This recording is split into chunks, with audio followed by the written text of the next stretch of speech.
Kemudian ada lagi pertanyaan dari teman-teman subscriber, Bang, apakah dari pihak pinjol menelpon ke perusahaan atau ke tempat kerja? Itu tergantung.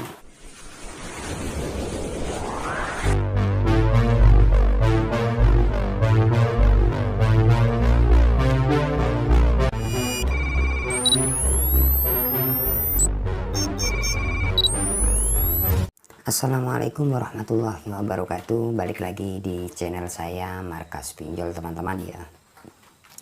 Oke teman-teman, seperti biasa ya, di video kali ini saya akan berbagi lagi tentang gagal bayar di aplikasi Pinjam Yuk ya.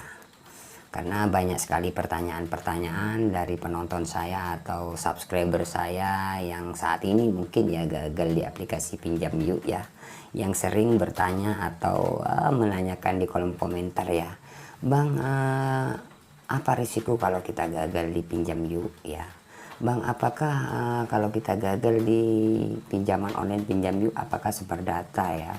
Dan kemudian yang ditanyakan lagi untuk bunga, teman-teman ya.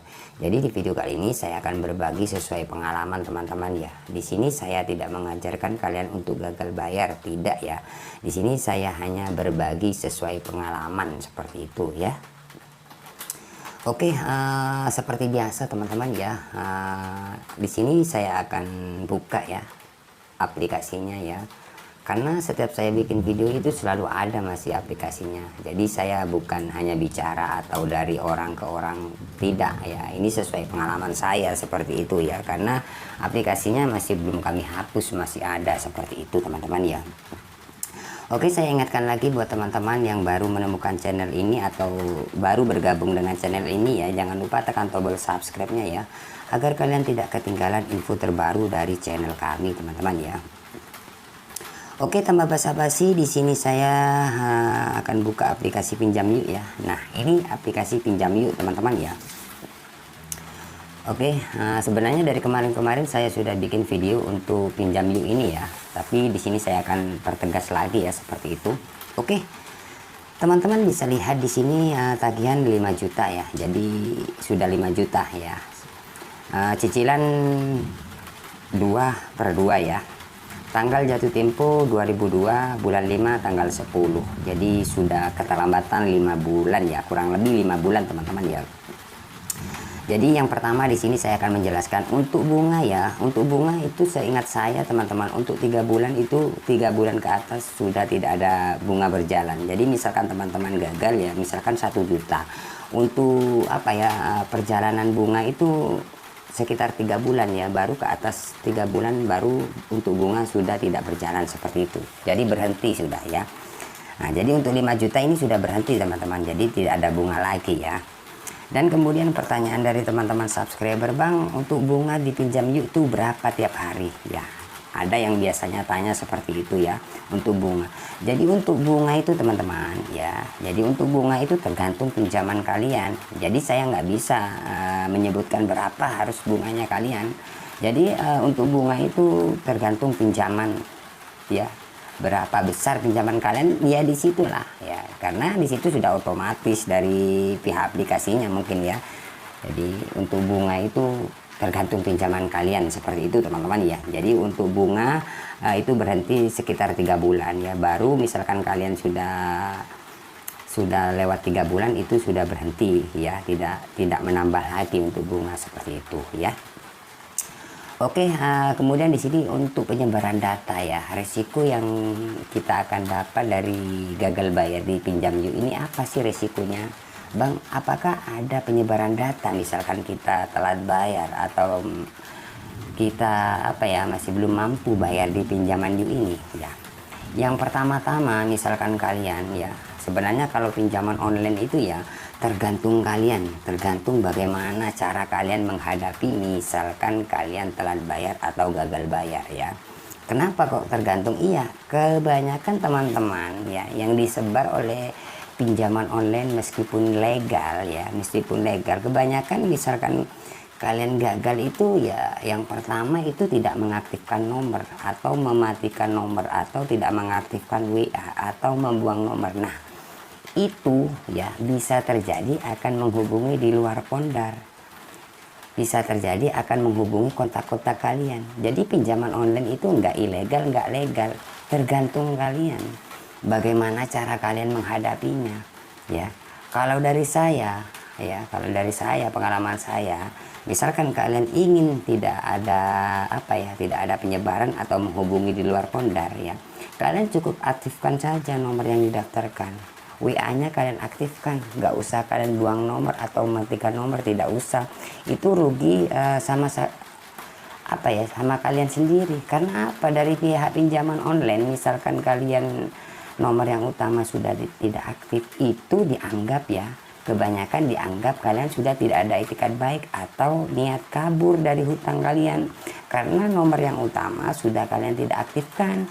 Jadi dari pihak aplikasi menghubungi di luar pondar seperti itu.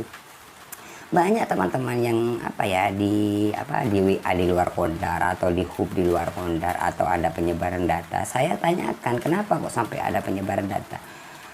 Ya, ternyata faktanya nomor yang didaftarkan itu tidak diaktifkan, ya. Nah, itu ciri-ciri ada penyebaran data, ya, seperti itu. Jadi buat kalian, ya, yang saat ini telat atau gagal bayar, kalian tidak usah mematikan nomor, ya, nggak usah membuang nomor yang didaftarkan. Kalian respon aja, nggak usah takut. Memang risikonya kalau kita telat bayar itu akan di WA setiap hari, ya, mungkin di telepon. Kalian cukup balas saja. Misalkan kalian tidak ada dana, ya bilang masih belum ada dana, Pak, masih cari dana, Pak, masih cari dana talangan, Pak, ya. Kalau sudah ada dana saya lunasi, seperti itu aja setiap ada WA, ya. Tapi misalkan ada 10 nomor yang WA bersamaan satu hari, itu ya cukup kalian balas satu aja, seperti itu. Memang risikonya seperti itu. Banyak teman-teman yang mau gagal bayar, yang membuang nomor, itu terserah kalian. Di sini saya hanya berbagi saja sesuai pengalaman saya. Misalkan kalian tidak mengaktifkan, ya boleh-boleh aja, wajar gitu loh. Di sini saya hanya berbagi sesuai pengalaman agar data kalian tidak disebarkan atau menghubungi di luar pondar, seperti itu teman-teman, ya. Ya. Oke, untuk penyebaran data seperti itu. Jadi makanya buat teman-teman, yang pertama, misalkan kalian gagal dipinjam yuk, kalian kuatin mental, ya. Itu yang pertama. Karena apa? Karena kalian akan diteror terus-menerus, ya, dari pihak pinjolnya, karena kalian masih belum bisa melunasi. Makanya dari pihak pinjaman online akan menghubungi kalian terus. Kalian tidak usah takut lah, ya. Misalkan ada WA, balas saja. Misalkan nggak ada dana, ya bilang nggak ada dana, Pak, masih cari, seperti itulah, ya. Memang sih kalau dari pinjaman online itu tidak mau tahu sih alasan apapun, meskipun kalian membalas chat yang seperti ini, dari pihak pinjolnya nggak mau tahu, pokoknya harus bayar seperti itu. Risikonya seperti itu teman-teman, ya. Ada juga sebagian teman-teman yang komen, wah nggak usah dilayani, ntar tetap aja dia menghubungi. Ya memang sih gitu loh teman-teman.